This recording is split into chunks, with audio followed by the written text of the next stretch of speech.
Moikka moi kaikille! Moi! Me ollaan kohtalaisen viikonlopun viettoon. Sonja meinasi lähteä soppailemaan ja me meinasin lähteä kuntosalille.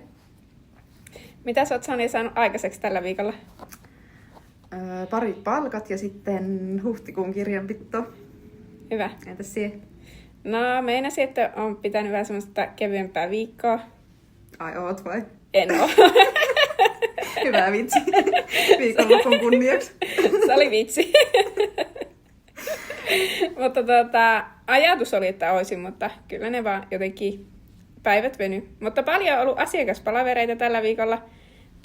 Vähän ehkä tuli tuosta tilinpäätöskiireitä, niin sitä oli vähän kaikki niin kuin palaverit siirrettävää tänne toukokuulle. Mutta nyt ollaan hyvin keritty palaverata asiakkaita ja täällä toimistollakin on käynyt porukkaa, että ei kun vaan ensi viikkoa kohti. Hyvää viikonloppua kaikille. Hyvää viikonloppua. Moi moi! Moi moi!